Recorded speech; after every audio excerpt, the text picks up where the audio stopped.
കുറച്ച് ഏറ്റവും കൂടുതൽ ഞാൻ കാണാൻ വെയിറ്റ് ചെയ്യുന്ന ഒരു സിനിമകളിലൊന്നാണ് ഇതിൻ്റെ പോസ്റ്റർ. ഇത് നവംബർ 27 സിനിമ തന്നെ, കളങ്കാവൽ. ഇന്ന് കാണാൻ വന്നേക്കുന്നത് ഡൈസറെ സിനിമയാണ്. അപ്പോൾ എന്തായാലും പടം കണ്ടിട്ട് നമ്മൾ PXL വന്നേക്കണ്.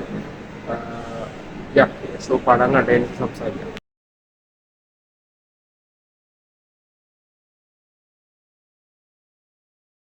പിന്നെ ഈ കാണുന്നതാണ് സ്ക്രീൻ. ഇതൊരു ഫ്ലാറ്റ് റേഷ്യോ സ്ക്രീനാണ്. ഒരു 50-52 ആളും വലുപ്പമുള്ളൊരു ഒരു flat ratio edge to edge സ്ക്രീനാണെന്ന് തോന്നുന്നു. ഇതാണ് എൻ്റെ സീറ്റ്. ഞാനിരിക്കുന്ന സീറ്റ് E9 ആണ് എൻ്റെ സീറ്റ്. പിന്നെ തൊട്ട് സൈഡിലും ആയിട്ട് സ്പീക്കേഴ്സ് കാണാം. പിന്നെ വാൾ ടു വാൾ സ്ക്രീനാണെന്ന് തോന്നുന്നു. ഇതിൻ്റെ പ്രത്യേകത എന്ന് വെച്ചിട്ടുണ്ടെങ്കിൽ ഏറ്റവും ഫ്രണ്ടിലൊന്നും അതിൽ അത്യാവശ്യം കാണാൻ പറ്റും. കാരണം ഈ സ്ക്രീനിൽ നിന്ന് ഫ്രണ്ടിലെ സീറ്റിൽ നിന്ന് നല്ല ഡിസ്റ്റൻസ് കീപ്പ് ചെയ്യുന്നുണ്ട്.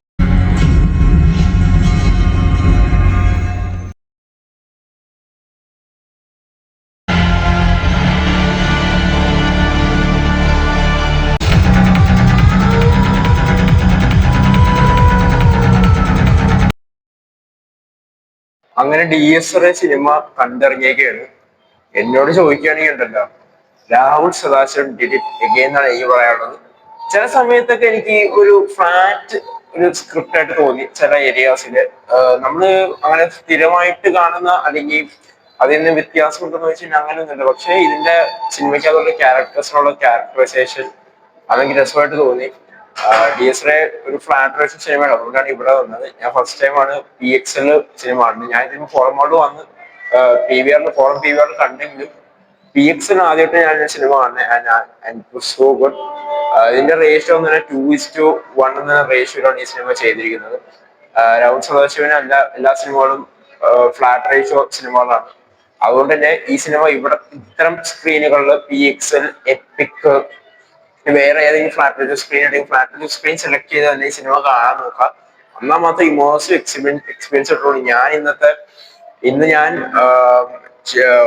ശരിക്കും പറഞ്ഞു കഴിഞ്ഞാൽ ഫ്ലാറ്റ് PXL സിനിമ 1.9:1 റേഷ്യോയിലാണ് ചെയ്തിരിക്കുന്നത്.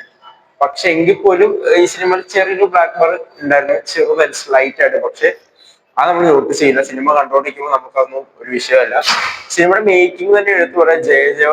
ജയദേവൻ ചക്കാലത്താണ് സൗണ്ട് ഡിസൈൻ ചെയ്തിരിക്കുന്നത്. ആൻഡ് ഒരുപാട് ഞെട്ടാനുള്ള സംഭവങ്ങളുണ്ട്. അതുപോലെ ഫെയിന്റ് ഹാർട്ടഡ് ആയിട്ട് ആൾക്കാരൊന്നും, അതുപോലെ ചോര കണ്ട തലയിറക്കും അങ്ങനെയൊക്കെ തോന്നുന്ന ആൾക്കാരൊന്നും ഈ സിനിമ കാണരുതെന്ന് എനിക്ക് പറയാനുള്ളത്. ബ്രോഡാഡിൽ പൃഥ്വിരാജിനെ പോലെ അയ്യോ ചോര എന്നൊക്കെ പറയുന്ന ആൾക്കാരുടെ ഈ സിനിമ കാണാതിരിക്കണേ എന്റെ അഭിപ്രായം.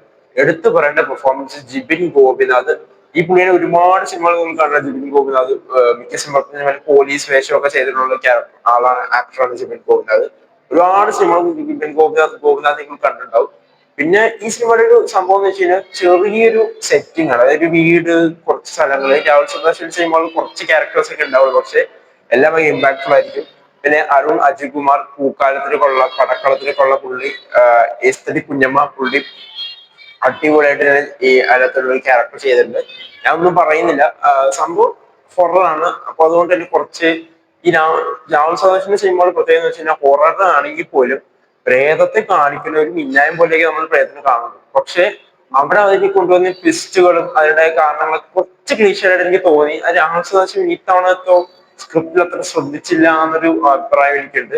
പിന്നെ എടുത്തു പറയാനുള്ളത് മേക്കിംഗ് ആണ്. ഷെഹനാസ് ജലാലിന്റെ സിനിമാറ്റോഗ്രാഫി, ഓരോ ഫ്രെയിംസും അത് വളരെ നൈസായിട്ട് ചെയ്തിട്ടുണ്ട്. പിന്നെ പ്രോസ്തറ്റിക് മേക്കപ്പ് റോണക് സേവിയറിനെ ഒരു പടത്തിന് മോശം മേക്കപ്പ് ചെയ്തിട്ടുള്ള റോണക് സേവിയർ അടിപൊളിയായിട്ട് ചെയ്തിട്ടുണ്ട്. ക്രിസ്റ്റോ സേവിയറിന്റെ ഒരു ട്രാക്ക് ഉണ്ട്. സിനിമ ഇതിന് എൻ ക്രെഡിറ്റ്സ് റോൾ ചെയ്യുമ്പോൾ നിങ്ങൾ ട്രാക്ക് ഒന്ന് ഇരുന്ന് ഇവിടെ അറ്റ്മോസ്ഫിയർ ഒന്ന് കേട്ട് നോക്കണം.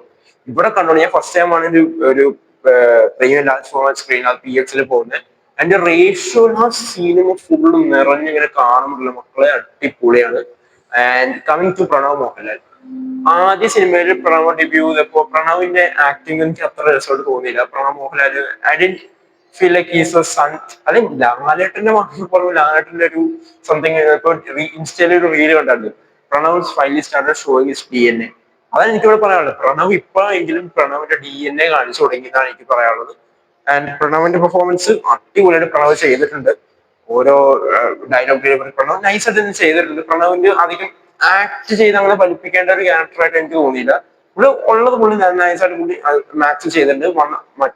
21ാം നൂറ്റാണ്ട് പോലത്തെ ദുരന്തം വെച്ച് നോക്കുമ്പോൾ, വർഷങ്ങൾക്ക് ശേഷം വെച്ച് നോക്കുമ്പോൾ പ്രണവിന്റെ ഇതിലെ ആക്ടിങ് മെച്ചപ്പെട്ടു എന്നാണ് എനിക്ക് പറയാനുള്ളത്. ഇമ്പ്രൂവ് ആയിട്ടുണ്ട്.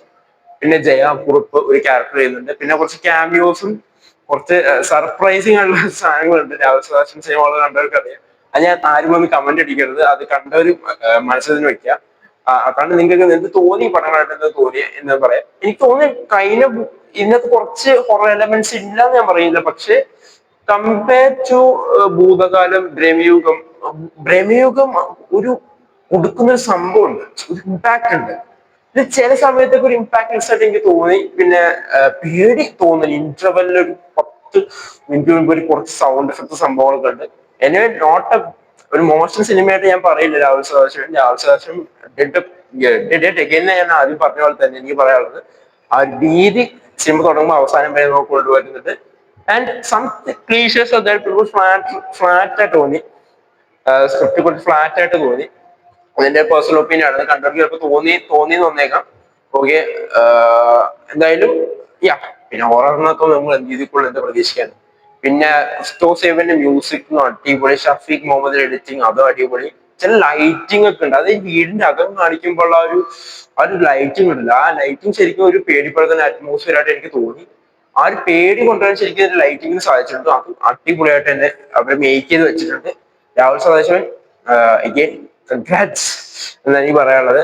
എല്ലാവരുടെയും സിനിമയ്ക്ക് നല്ല അഭിപ്രായമുണ്ട്. അപ്പൊ എനിക്ക് പറയാനുള്ളത്, നിങ്ങൾ ഫ്ലാറ്റ് റേച്ചു സ്ക്രീനിൽ തന്നെ സിനിമ കാണാം. അല്ലാതെ കണ്ടു കഴിഞ്ഞാൽ സൈഡിലും ബ്ലാക്ക് ബാസ് ഉണ്ടാവും.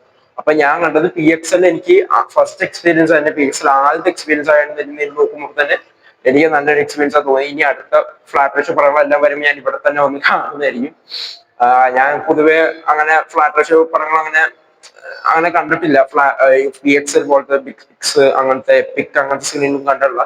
പിന്നെ ഒരു ഫ്ലാറ്റ് റേഷ്യോ പടം വരുന്നുണ്ടെങ്കിൽ ഞാൻ അവതാരൊക്കെ വരികയാണെങ്കിൽ എന്തായാലും അവിടെ വന്നേ കാണുന്നു. അവതാറിന്റെ റേഷ്യോ ഫ്ലാറ്റ് ആണ്. അപ്പൊ എന്തായാലും DSL സിനിമയെ കുറിച്ച് നിങ്ങൾ അഭിപ്രായം കമന്റ്. എനിക്ക് ഇഷ്ടപ്പെട്ടെന്ന് ഇഷ്ടപ്പെട്ടു, പക്ഷെ ഭൂതകാലം, ഭ്രമയുഗം, പിന്നെ റെഡ് റെയിൻ, അത് കഴിഞ്ഞാൽ DSL വരും. പക്ഷെ 4ാം സ്ഥാനത്താണെങ്കിൽ DSL എനിക്ക് ഇഷ്ടപ്പെട്ട സിനിമ തന്നെയാണ്. കമ്പയർ ടു ഭൂതകാലം കുറച്ച് ലോ ആയിപ്പോയി ചില ഭാഗങ്ങളിൽ. പക്ഷെ ഓരോ നോക്കുമ്പോൾ നല്ലൊരു പ്രത്യേകിച്ച് ഇന്റർവൽ സീക്വൻസ് ഒന്നും പറയുന്നില്ല. നിങ്ങൾ കണ്ടിട്ട് അഭിപ്രായം അറിയിക്കാം. നിങ്ങൾ സിനിമ കണ്ടിട്ടില്ലെങ്കിൽ നിങ്ങളുടെ ജെന്യുവൻ ആയിട്ട് നിങ്ങൾക്ക് തോന്നി എന്നുള്ള താഴെ കമന്റ് ചെയ്യാം. Okay bye. പിന്നെ മേക്കിംഗ് കാര്യങ്ങളൊക്കെ അടിപൊളിയാണ്. Okay bye.